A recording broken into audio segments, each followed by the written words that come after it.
Hello everyone, welcome back to my channel. Last video में हमने physical properties of metal and non metal discuss किया था।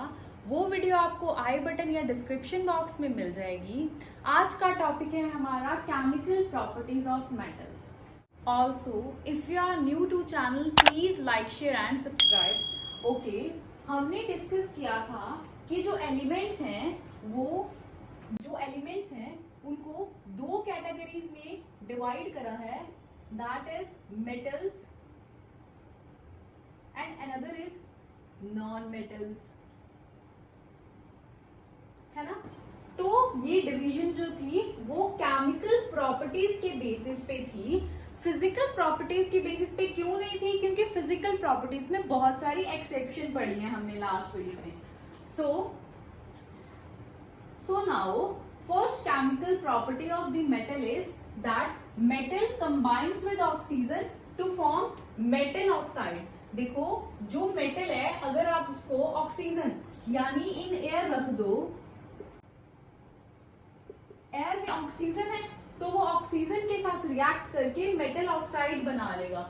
ठीक है, for example sodium which is solid in nature plus O2 gas, oxygen gas to form sodium oxide. This is a basic oxide. Now another example is potassium. Potassium plus oxygen, potassium oxygen के साथ react कर रहा है और potassium oxide बना रहा है। These two reactions are very much bigger. That is, ये immediately हो जाती हैं। ठीक है, ऐसा क्यों? देखो, हमने रिएक्टिविटी सीरीज पढ़ी थी एसिड, बेसिस एंड सॉल्ट वाले चैप्टर में। उसमें हमने किया था कि सोडियम और पोटेशियम टॉप मोस्ट पे आते थे रिएक्टिविटी सीरीज के। दैट मींस सोडियम और पोटेशियम बहुत ज्यादा रिएक्टिव मेटल्स हैं। इसी वजह से उनका जो रेट ऑफ कॉम्बिनेशन है, कंबाइन करने की जो टेंडेंसी है वो बहुत फास्ट है और वो बहुत जल्दी ऑक्साइड्स दे देते हैं। ओके, यही रीजन है जो सोडियम और पोटेशियम है, ये दोनों जो मेटल्स हैं, इनको हम केरोसिन ऑयल में स्टोर करते हैं। ठीक है, नहीं तो अगर केरोसिन ऑयल में नहीं स्टोर करेंगे तो हमें उनके ऑक्साइड्स मिलेंगे। ठीक है, okay. Also metal oxides dissolve in water to form alkali. अब देखो, मेटल ऑक्साइड्स जो हैं वो बेसिक नेचर के हैं और हमें पता है कि बेसिस को वाटर में डालने से अल्कली फॉर्म होता है। ठीक है, सो दैट मीन्स आप यहाँ पे ये भी ऐड कर सकते हो कि red litmus turns blue. Okay, देखो अब हम क्या करते हैं, अब हम ये जो ऑक्साइड्स हैं, मेटल ऑक्साइड्स, ये हमने यहाँ पे ले लिया, इसको हम वाटर में डालते हैं, पानी में डालते हैं, तो क्या बनेगा? Metal hydroxide. So this is sodium hydroxide, this is aqueous. Okay, again हमने पोटेशियम ऑक्साइड लिया, उसको वाटर में डाला तो वो पोटेशियम हाइड्रोक्साइड बनाएगा, this is also aqueous solution. ठीक है, थर्ड एग्जांपल पे आते हैं।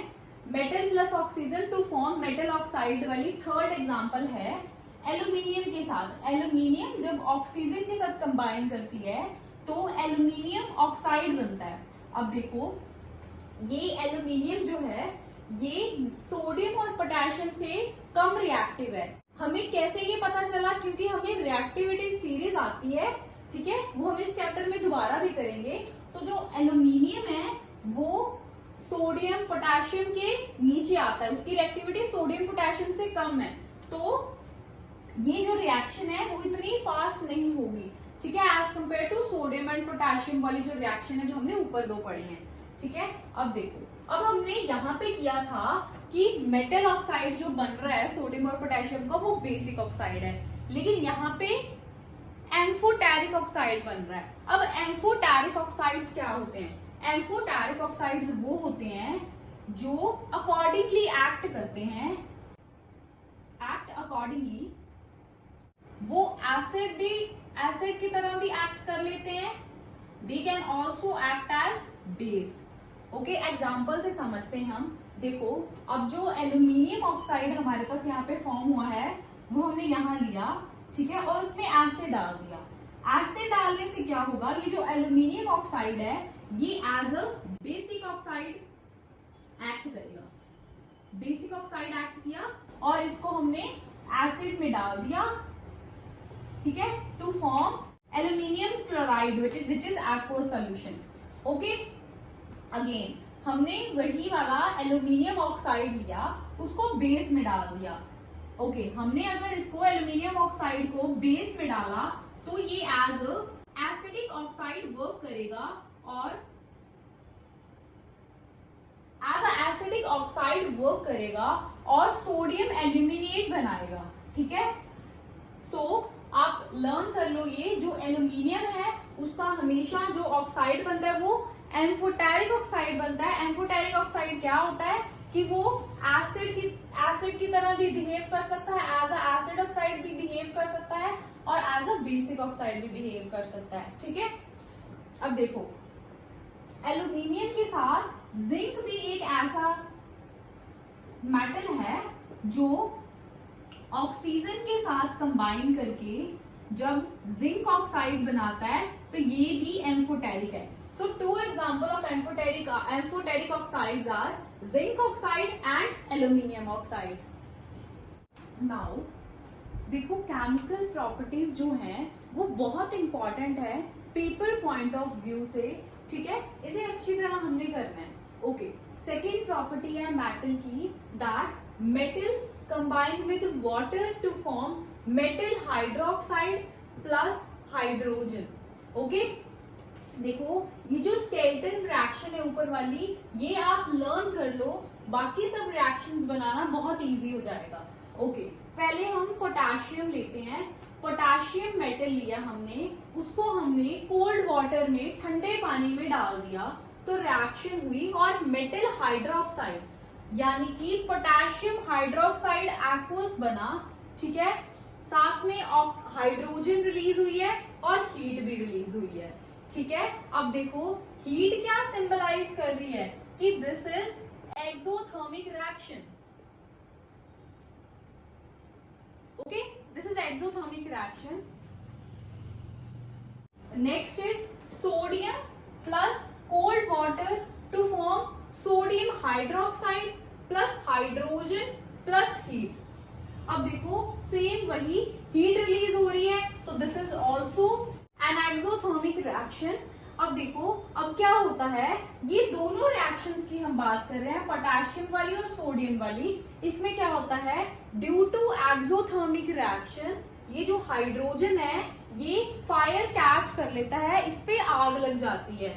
ठीक है, so it is these two reactions are explosive reactions. ठीक है, अब देखो कोल्ड वाटर इसका समझते हैं हम। देखो पोटेशियम और सोडियम इतने ज्यादा रिएक्टिव मेटल्स होते हैं कि वो माइल्ड कंडीशंस पे कि अगर कोल्ड वाटर है उसके साथ भी रिएक्ट कर जाते हैं, बहुत फास्ट, बहुत वाइब्रेंट रिएक्शन होती है और ये मेटल हाइड्रोक्साइड और हाइड्रोजन बनाते हैं। ओके, नेक्स्ट हम डिस्कस करेंगे कैल्शियम। कैल्शियम जो है उसकी रिएक्टिविटी सोडियम और पोटेशियम से कम है, लेकिन वो भी कोल्ड वाटर से रिएक्ट करता है और कैल्शियम हाइड्रोक्साइड प्लस हाइड्रोजन बनाता है। अब देखो यहाँ पे जो हीट रिलीज होती है वो बहुत कम होती है हीट रिलीज। ठीक है, बहुत कम हीट रिलीज होती है, तो यहाँ पे कोई एक्सपोजर नहीं होता है। यहाँ पे क्या होता है कि जो हाइड्रोजन है वो उसके बबल्स बन जाते हैं और वो उसकी वजह से जो कैल्शियम है वो फ्लोट करने लगता है वाटर पे। ठीक है, यहाँ पे एक्सपोजर नहीं होता। ठीक है, okay, next is magnesium. Magnesium देखो, मैग्नीशियम की जो रिएक्टिविटी है इन तीनों से, पोटेशियम, सोडियम और कैल्शियम तीनों से कम है। देखो ये चीजें आपको तब क्लियर होंगी जब आपको रिएक्टिविटी सीरीज लर्न होगी। ठीक है, हम अभी रिएक्टिविटी सीरीज करते हैं दोबारा से। ठीक है, देखो magnesium is less reactive than potassium, sodium and calcium, so it only react with the hot water. ये कोल्ड वाटर से रिएक्ट नहीं करता, अगर करेगा तो बहुत स्लो करेगा, इतनी रिएक्शन नहीं होगी, हमें इतनी अमाउंट में मेटल हाइड्रोक्साइड नहीं मिलता। ठीक है, सो अगर हम इसे हॉट वाटर के साथ रिएक्ट कराते हैं तो हमें मैग्नीशियम हाइड्रोक्साइड प्लस हाइड्रोजन मिलते हैं। ओके, नेक्स्ट इज अगर हम मैग्नीशियम को स्टीम के साथ, देखो वाटर गैसियस फॉर्म में है, दैट मीन्स स्टीम है। अब अगर हम इसको स्टीम के साथ रिएक्ट करवाते हैं तो मेटल ऑक्साइड बनता है प्लस हाइड्रोजन बनता है। देखो वाटर के साथ रिएक्ट करवाया था तो हाइड्रोक्साइड, ये ऊपर वाली रिएक्शन ही होगी। अगर हम स्टीम के साथ करवा रहे हैं, देखो हम एक रिएक्शन लिख लेते हैं यहाँ पे, एक और स्केल्टन रिएक्शन लिख लेते हैं, that is metal plus steam to form metal oxide. यहाँ पे हाइड्रोक्साइड नहीं बन रहा, ये थोड़ा ध्यान दो आप। स्टीम के साथ, स्टीम है अगर तो उसके साथ मेटल ऑक्साइड बन रहा है, ठीक है। अगेन सेम एग्जांपल ले रहे हैं हम यहाँ पे भी। एल्यूमिनियम भी इतना ज्यादा रिएक्टिव नहीं होता, तो वो सिर्फ स्टीम के साथ ही रिएक्ट करता है, हॉट वाटर के साथ भी इतना रिएक्ट नहीं करता। तो स्टीम के साथ रिएक्ट करेगा तो मेटल ऑक्साइड यानी एल्यूमिनियम ऑक्साइड बना रहा है, हाइड्रोक्साइड नहीं बना रहा, ऑक्साइड बना रहा है, प्लस हाइड्रोजन रिलीज हो रही है। आई होप आप समझ रहे हो।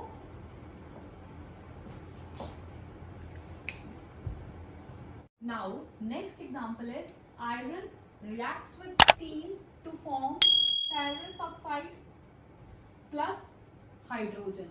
देखो हमने किया है, जब water in form of steam होता है तो मेटल ऑक्साइड्स बनते हैं। नाउ हम ये रिएक्शन कैसे कंडक्ट कराते हैं लैब्स में, स्टीम को कैसे यूज करते हैं, हम एक एक्सपेरिमेंट से समझते हैं। ओके, सेटअप पे हमने क्या करा, हमने एक बॉइलिंग ट्यूब ली है, ठीक है, और हमने उसके नीचे 2 बर्नर्स लगाए हैं। ओके, और बॉइलिंग ट्यूब में हमने glass wool soaked in water रखी है। ग्लास वूल क्या होती है, glass wool is made up of sand and limestone, ठीक है, और उसका टेक्सचर जो होता है वो वूल की तरह होता है, so it is known as glass wool, ठीक है। उसको पानी में सोक करा था, यानी कि ये वेट सैंपल है, हमने यहाँ पे रखा, और यहाँ पे हमने टेस्ट ट्यूब के ऑलमोस्ट मिडल में हमने एक मेटल का सैंपल रखा। फॉर एग्जाम्पल हम यहाँ पे आयरन पढ़ रहे हैं, तो लेट अस सपोज हमने आयरन का यहाँ पे एक सैंपल रख लिया, ठीक है। अब पहले फर्स्ट स्टेप हमारा क्या होगा, जिस साइड पे हमने ग्लास वूल रखी है, वेट ग्लास वूल रखी है, वो वाला हम बर्नर ऑन कर देंगे। तो ये वाला बर्नर था, हमने बर्नर को ऑन करा, ठीक है। तो क्या हुआ, यहाँ से स्टीम लिबरेट जो हुई वो मेटल तक पहुंची, ठीक है। अब मेटल को भी हमने यहाँ पे हीट करा, ठीक है, बर्नर ऑन करके हीट करा यहाँ पे, ठीक है। यहाँ पे हम मेटल को हीट कर रहे हैं ताकि रिएक्शन फास्ट हो पाए, ठीक है। तो स्टीम ने आयरन के साथ रिएक्ट करा, ये आयरन और ये स्टीम, हमारे पास आयरन और स्टीम ने रिएक्ट करा, फेरस ऑक्साइड बनाया और हाइड्रोजन प्रोड्यूस हुई, ठीक है। अब देखो हाइड्रोजन कहाँ पे हमें मिलेगी, हाइड्रोजन कहाँ पे लिबरेट हुई है, ये डिलीवरी ट्यूब से आते आते हाइड्रोजन यहाँ पे आ जाएगी, ठीक है। तो यहाँ पे हाइड्रोजन गैस हमें मिलेगी। ओके, सो इसी तरह से हम स्टीम को यूज करके ये वाली जो रिएक्शंस हमने डिस्कस करी है वो हम परफॉर्म कराते हैं लैब्स में। Now before we proceed further, हम रिएक्टिविटी सीरीज और एक्टिविटी सीरीज देख लेते क्या होती है। हमने बहुत बार इसका जिक्र कर लिया है। देखो, the arrangement of metals in vertical column in decreasing reactivities. अब देखो, वर्टिकल कॉलम में मेटल्स को अरेंज करा गया है और टॉप मोस्ट पे, टॉप मोस्ट वाला मोस्ट रिएक्टिव है,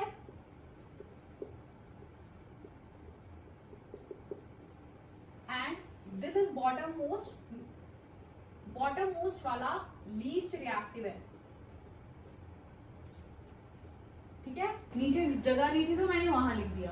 अब देखो इसको कैसे लर्न किया जाए, हमारे पास एक ट्रिक है। देखो, please stop calling me a careless zebra, instead try how copper had saved gold. अब देखो, इनके जो फर्स्ट इनिशियल्स हैं वो एलिमेंट्स के फर्स्ट इनिशियल को कॉरेस्पॉन्ड कर रहे हैं। देखो, potassium, sodium, calcium, magnesium, aluminium, carbon, zinc, iron, tin, hydrogen, copper, mercury, silver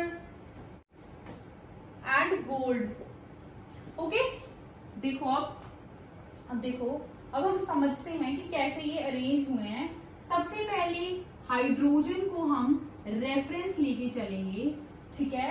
that means hydrogen के ऊपर वाले जो सारे एलिमेंट्स हैं, ये potassium, sodium, calcium, magnesium, aluminium, carbon, zinc, iron, tin, ये सब हाइड्रोजन से ज्यादा रिएक्टिव है, ये तो हमें पता है। अब देखो, अब हम फर्दर जब रिएक्शंस करेंगे तो हम वाटर या एसिड, फॉर एग्जांपल HCl और H2SO4, इनके साथ करेंगे, ठीक है। तो अगर तो जो मेटल है वो हाइड्रोजन से ऊपर आ रहा है, इनमें से कोई मेटल है, तो ये वाली हाइड्रोजन जो है उस मेटल के साथ रिप्लेस हो जाएगी, ठीक है, यानी कि डिस्प्लेसमेंट रिएक्शन हो जाएगी। और अगर ये जो हाइड्रोजन है इससे नीचे वाले एलिमेंट्स हुए, यानी कॉपर, मर्करी, सिल्वर या गोल्ड, तो मेटल और हाइड्रोजन के बीच में कोई डिस्प्लेसमेंट नहीं होगी। अब देखो, यहाँ पे पोटेशियम सबसे टॉप पे रखा गया है। इसका रीजन क्या है? क्योंकि पोटेशियम एक मेटल है और मेटल की क्या टेंडेंसी होती है? To lose the electron so to become stable. और ये जो पोटेशियम है इसकी सबसे ज्यादा टेंडेंसी है लूज करने की इलेक्ट्रॉन, सोडियम की भी ज्यादा है, ऐसे डिक्रीजिंग ऑर्डर में आएगा, ठीक है। ऑल्सो आप ये देखोगे, ये जो सारे है ना, सिल्वर, कॉपर, सिल्वर, गोल्ड, ये सब बहुत ज्यादा स्टेबल होते हैं, ठीक है। इनकी रिएक्टिविटी बहुत कम है, इस वजह से ही इनको ऑर्नामेंट्स में, ज्वेलरी में यूज किया जाता है, ओके, क्योंकि ये इनर्ट है। इनर्टनेस की वजह से ही, ड्यू टू इनर्टनेस ओनली, इनकी जो प्राइस है, इनकी जो कॉस्ट है वो बहुत हाई होती है, okay. Now third property of metal is metal plus dilute acid to form metal salt plus hydrogen, ठीक है। इसको करने के लिए हमने रिएक्टिविटी सीरीज करी है, जिसमें से पोटेशियम जो है that is most reactive and gold is least reactive, okay. ऐसे जा रही है रिएक्टिविटी। अब देखो, अब एग्जांपल हम स्टडी करते हैं। सोडियम के साथ HCl रिएक्ट करा तो क्या बनेगा? देखो, सोडियम ये मेटल है और हाइड्रोजन, सोडियम और हाइड्रोजन आप रिएक्टिविटी सीरीज में पहले तो ढूंढो। ये हाइड्रोजन है, ठीक है, और सोडियम ऊपर है। सोडियम की रिएक्टिविटी ज्यादा है हाइड्रोजन से, दैट मीन्स सोडियम ने हाइड्रोजन को रिप्लेस कर दिया, so NaCl plus hydrogen gas release होगी, ठीक है। अब देखो next, magnesium plus HCl to form same. Magnesium की रिएक्टिविटी भी हाइड्रोजन से ज्यादा है, तो मैग्नीशियम ने भी हाइड्रोजन को रिप्लेस कर दिया और मैग्नीशियम क्लोराइड बना दिया। और H पॉजिटिव आयन अकेला तो रहता नहीं है, वो हमेशा डाई एटॉमिक फॉर्म में रहता है, तो उसने हाइड्रोजन बना लिया। अब एल्यूमिनियम का भी सेम है। एल्यूमिनियम जो है वो this is hydrogen and this is aluminium. Aluminium की रिएक्टिविटी हाइड्रोजन से ज्यादा है, तो उसने डिस्प्लेस कर दिया, एल्यूमिनियम क्लोराइड प्लस हाइड्रोजन बन गया। अब देखो, कॉपर और हाइड्रोजन, अब इनकी रिएक्टिविटी चेक करो। कॉपर कहाँ पे है? कॉपर ये रहा, हाइड्रोजन ये रहा, तो हाइड्रोजन की रिएक्टिविटी यहाँ पे ज्यादा है, सो यहाँ पे कोई रिएक्शन नहीं होगी, so you can write no reaction, okay.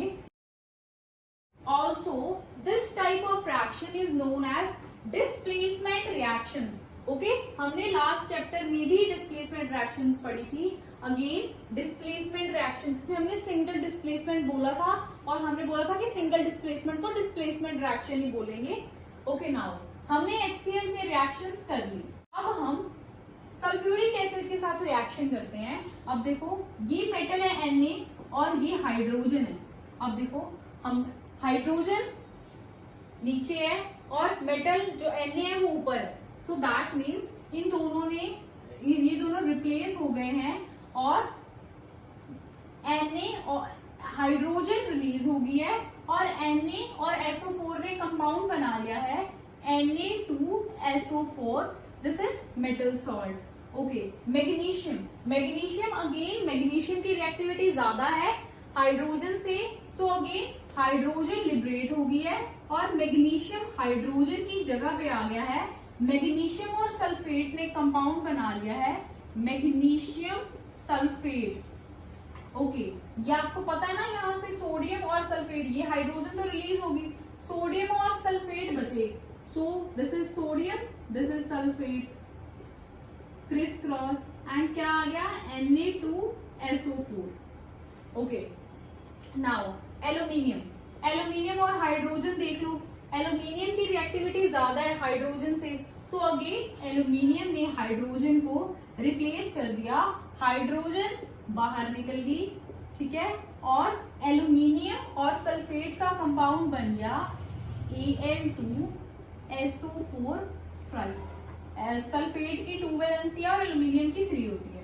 Okay, Au gold और हाइड्रोजन की देखो, हाइड्रोजन ये पड़ा, गोल्ड तो सबसे ज्यादा कम रिएक्ट करता है, लीस्ट रिएक्टिव है, सो दैट मीन्स यहां पे भी कोई रिएक्शन नहीं होगी। ओके, नाउ हमने पढ़ा था मेटल प्लस जो डाइल्यूट एसिड है वो रिएक्ट करके मेटल सॉल्ट प्लस हाइड्रोजन बनाते हैं, ठीक है। अब क्वेश्चन है metal plus dilute nitric acid जो है उनमें जो हाइड्रोजन है वो नहीं बनती, ऐसा क्यों? देखो, because nitric acid is a strong oxidising agent. Okay,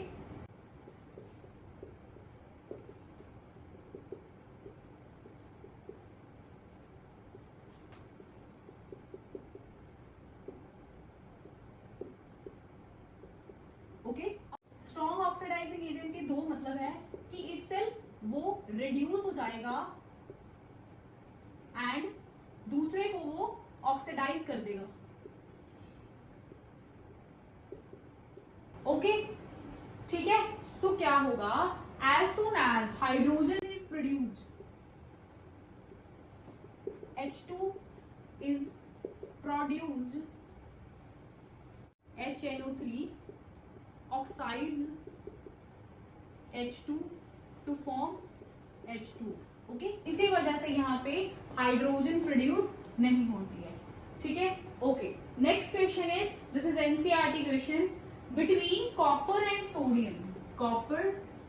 sodium which metal is more reactive. देखो, हमें पता है रिएक्टिविटी सीरीज के अकॉर्डिंग सोडियम टॉप में आता है और कॉपर बॉटम में आता है, ठीक है, कॉपर बॉटम्स में आता है तो सोडियम ज्यादा रिएक्टिव होगा, ठीक है। लेकिन हम यहाँ पे ऐसे नहीं लिख सकते कि due to reactivity series, by reactivity series हमें पता चलता है, हमें रिएक्शन के साथ प्रूव करना पड़ेगा, ये केमिस्ट्री है। सो देखो, सोडियम जो था, सोडियम का हमने रिएक्शन किया था ऑक्साइड के साथ, ऑक्सीजन के साथ रिएक्शन किया था हमने, ठीक है, और वाइगल रिएक्शन हुई थी और सोडियम ऑक्साइड बन गया था, ठीक है। वेयर एज जब कॉपर के साथ सेम रिएक्शन करते हैं वो रिएक्शन इतनी फास्ट रिएक्शन नहीं थी, तो आप लिख सकते हो sodium reacts vigorously with oxygen to form the sodium oxide, whereas copper react very slowly. Okay, also एक ये रिएक्शन होगी। एक सेकेंड रिएक्शन हमने की थी, sodium reacts with water, cold water, है ना, कोल्ड वाटर के साथ ही वो रिएक्ट कर रहा है, यानी कि वो अगर माइल्ड सिचुएशंस में रिएक्ट कर रहा है तो वो बहुत रिएक्टिव होगा, तभी वो माइल्ड सिचुएशन यहाँ पे क्या है, कोल्ड वाटर। माइल्ड सिचुएशन कौन सी होती है, कोल्ड वाटर हो गया, है ना, उसके बाद टेम्परेचर भी कम है, प्रेशर भी कम है, ये सारी माइल्ड सिचुएशंस होती हैं। और माइल्ड सिचुएशन में हमने यहाँ पे कोल्ड वाटर लिया है, कोल्ड वाटर के साथ भी सोडियम रिएक्ट कर जाता है और सोडियम हाइड्रोक्साइड बनाया था उसने, प्लस हाइड्रोजन गैस बनाई थी, तो कोल्ड वाटर के साथ भी रिएक्ट कर रहा है, that means sodium is reactive, whereas जो कॉपर है वो स्टील के साथ रिएक्ट करता है, तो आप ऐसा लिख सकते हो। अब देखो, what is aqua regia. Aqua regia क्या है, ये एक फ्रेशली प्रिपेयर्ड सोल्यूशन है जिसमें हम 1 पार्ट ऑफ HNO3 डालते हैं एंड 3 पार्ट्स ऑफ HCl डालते हैं, कंसंट्रेटेड HCl। इससे क्या होता है, इससे जो सॉल्यूशन बनता है वो हाईली करोसिव होता है और वो कोई भी मेटल को डिसॉल्व कर लेता है। फॉर एग्जाम्पल अगर हम कॉपर लेते हैं, सिल्वर, Au लेते हैं, अगर हम इसकी HCl के साथ रिएक्शन करते हैं तो कोई रिएक्शन नहीं होती, क्योंकि ये रिएक्टिविटी सीरीज में हाइड्रोजन से नीचे आते हैं, इनकी रिएक्टिविटी हाइड्रोजन से कम है तो डिस्प्लेसमेंट रिएक्शन नहीं होती। लेकिन अगर हम ये एक्वा रीजिया से इनकी रिएक्शन करते हैं तो ये जो इनर्ट मेटल्स हैं, इनर्ट मीन्स जो किसी से रिएक्ट नहीं करते, वो भी रिएक्ट करते हैं, वो भी करोड हो जाते हैं और डिसॉल्व हो जाते हैं। ठीक है, इंडिविजुअली ना ही HNO3 इन वाले मेटल्स के साथ रिएक्ट करता है और ना ही HCl रिएक्ट करता है। ठीक है, ओके। केमिकल प्रॉपर्टीज में फोर्थ प्रॉपर्टी है मेटल की, कि मेटल का सॉल्ट सॉल्यूशन में जब हम B मेटल डालेंगे तो डिस्प्लेसमेंट रिएक्शन हो रही है। यहाँ पे जो B मेटल है उसने A मेटल को डिस्प्लेस कर दिया और मेटल A एक अलग से बन गया। ठीक है, अब देखो ऐसा एक ही कंडीशन में होगा जब मेटल A की रिएक्टिविटी कम है और मेटल B की रिएक्टिविटी ज्यादा है। अब देखो, अब हम कुछ एग्जांपल्स डिस्कस करते हैं। ओके, ये हमारा मेटल है और ये भी हमारा मेटल है। अब देखो कॉपर और जिंक को रिएक्टिविटी सीरीज में देखो आप तो कॉपर जिंक को डिस्प्लेस कर देगा और जिंक सल्फेट बनाएगा, zinc sulphate plus copper, this is aqueous. Okay, अगर आप एक्सपेरिमेंट करोगे तो कॉपर सल्फेट ब्लू कलर का सॉल्यूशन होता है, ब्लू सॉल्यूशन, एंड जो जिंक है that is greyish white. Okay, greyish white होता है और फिर आपको कुछ टाइम के बाद कलरलेस सॉल्यूशन मिलेगा। ठीक है, और जो कॉपर है वो जिंक के ऊपर डिपॉजिट हो जाता है और कुछ रेड ब्राउन सा होता है। ठीक है, रेड ब्राउन। ओके, अब देखो अगर हम ऑपोजिट रिएक्शन करते हैं, सपोज हमने जिंक सल्फेट ले लिया प्लस हमने कॉपर ले लिया। ठीक है, कि जिंक सल्फेट के साथ कॉपर की रिएक्शन करी तो कोई रिएक्शन नहीं होगी। क्यों नहीं हो रही? क्योंकि जो जिंक है उसकी रिएक्टिविटी ज्यादा होती है कॉपर से, तो कॉपर उसे डिस्प्लेस नहीं कर पाएगा, तो no reaction. Okay, next example है copper sulphate which is blue solution. Okay, उसमें हमने आयरन नेल डाला which is greyish in colour. After some time हमें रिएक्शन दिखेगी। कैसे दिखेगी? रिएक्शन में हमें फेरस सल्फेट दिख रहा है जो कि ग्रीनिश कलर का सॉल्यूशन बना रहा है, ग्रीनिश कलर का एक्वस सॉल्यूशन बना रहा है और कॉपर सेपरेट हो जाएगा। ठीक है, दिस इज रेड ब्राउन।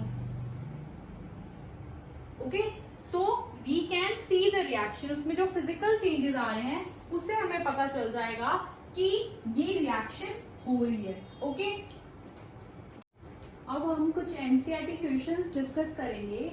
ठीक है, इसको करने के लिए आपको रिएक्टिविटी सीरीज याद होनी चाहिए।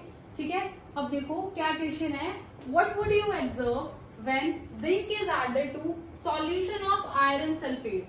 देखो एक हमारे पास जिंक है, ठीक है, राइट, जिंक सॉलिड होता है zinc, added to solution of iron sulphate. Iron sulphate का हमारे पास सॉल्यूशन है। ठीक है, तो उन्होंने बोला है राइट दी केमिकल इक्वेशन। अब देखो रिएक्टिविटी सीरीज से हमें पता चलता है जो जिंक है वो ज्यादा रिएक्टिव है कंपेयर टू आयरन। सो क्या होगा, यहाँ पे डिस्प्लेसमेंट रिएक्शन होगी, जिंक आयरन को डिस्प्लेस कर देगा और जिंक सल्फेट सॉल्यूशन बनाएगा प्लस आयरन। ओके, देखो अब जो जिंक है that is silvery grey colour.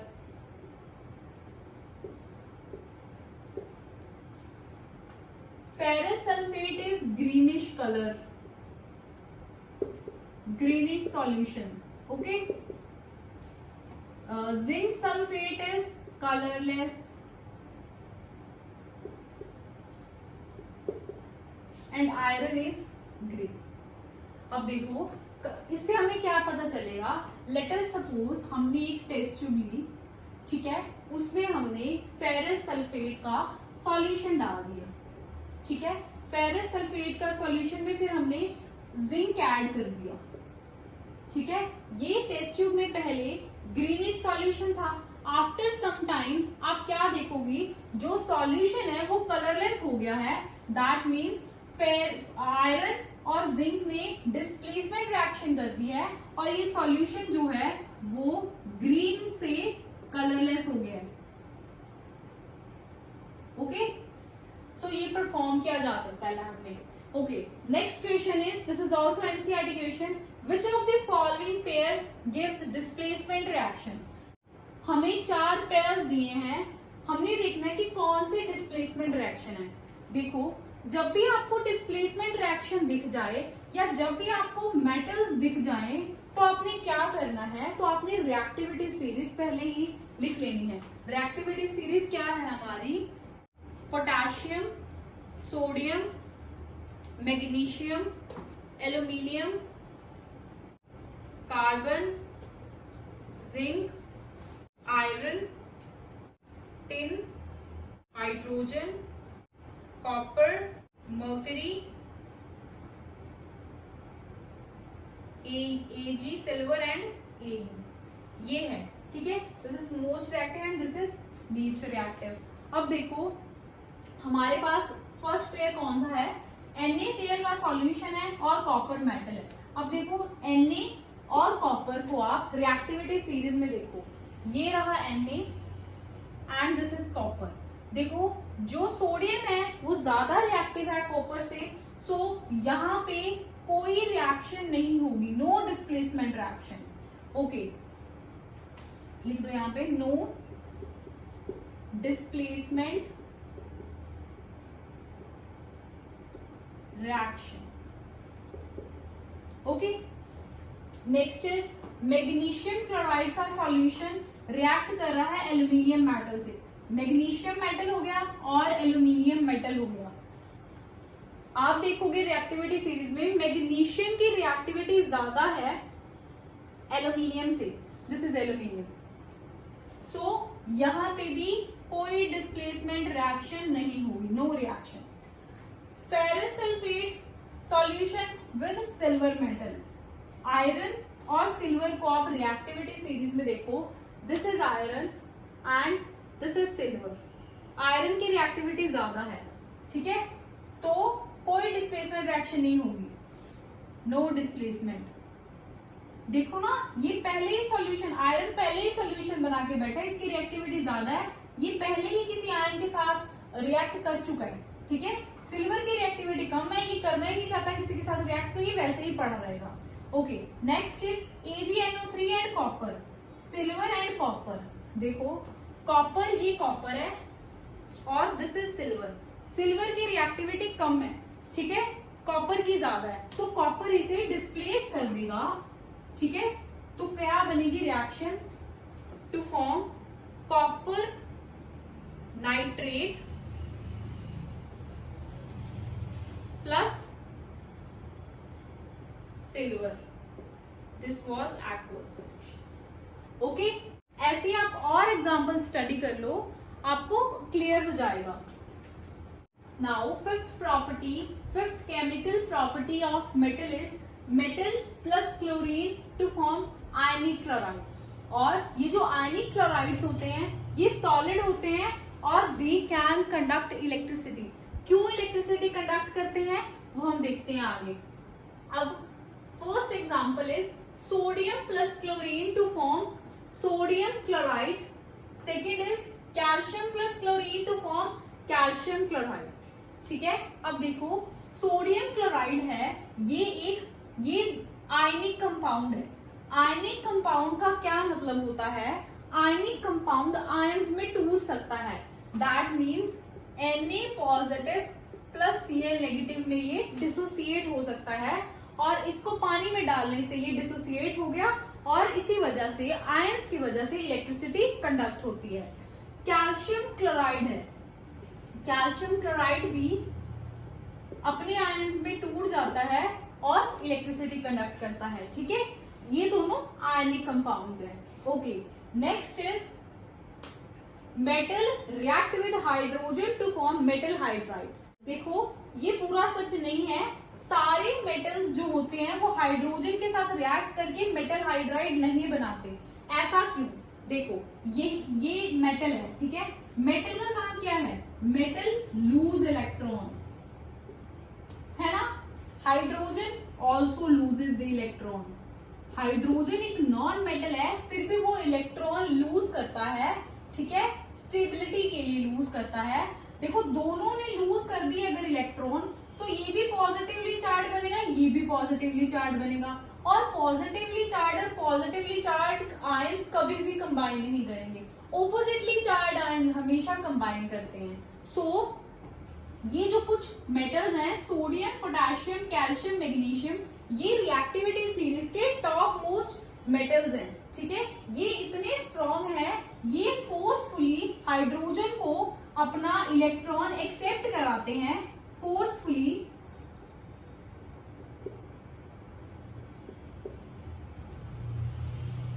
ठीक है, और नेगेटिवली चार्ज हाइड्राइड बनता है और रिएक्शन हो जाती है, मेटल हाइड्राइड बनता है। Okay, let us understand this by example. अब देखो सोडियम ने लूज करे इलेक्ट्रॉन, हाइड्रोजन को फोर्सफुली गेन करवाए और सोडियम हाइड्राइड बना, ठीक है। सोडियम हाइड्राइड में Na पॉजिटिव, ये भी आयनिक कंपाउंड है, Na पॉजिटिव और H नेगेटिव बना। यहाँ पे हाइड्रोजन ने इलेक्ट्रॉन ले लिया है तो वो नेगेटिवली चार्ज बन गया है। सेम हियर, कैल्शियम 2 पॉजिटिव बनेगा और H नेगेटिव बनेगा। कैल्शियम भी इलेक्ट्रॉन लूज करेगा और फोर्सफुली एडिशन कर देगा हाइड्रोजन में। ओके, देखो यहाँ पे क्या था, यहाँ पे ये मेटल है, मेटल लूज करता है इलेक्ट्रॉन, और जो क्लोराइड है, क्लोराइड जो होते हैं वो गेन करते हैं इलेक्ट्रॉन्स, ठीक है। लूज किया मेटल ने इलेक्ट्रॉन तो पॉजिटिवली चार्ज स्पीशीज बनी, ठीक है। इलेक्ट्रॉन गेन किया क्लोराइड ने तो नेगेटिवली चार्ज स्पीशीज बनी, ये दोनों स्पीशीज बनी और इन्होंने कंबाइन कर लिया, ठीक है। इधर भी देखो, कैल्शियम ने लूज करे इलेक्ट्रॉन और क्लोरीन ने गेन कर लिए, Ca2 पॉजिटिव और Cl नेगेटिव कंबाइन होके CaCl2 बना दिया, ठीक है। और अगर हम इन्हें वाटर में डालते हैं तो ये दोबारा से स्प्लिट हो जाते हैं आयंस में और इलेक्ट्रिसिटी कंडक्ट करते हैं। Okay, this is very important reaction. Okay, वैसे तो सारी केमिकल रिएक्शन इंपॉर्टेंट होती हैं, ठीक है। Okay, I hope you understand. Next Thursday को हम एक नए टॉपिक के साथ मिलेंगे। ओके, तब तक के लिए take care and keep watching Incredible Chemistry. Thank you for watching.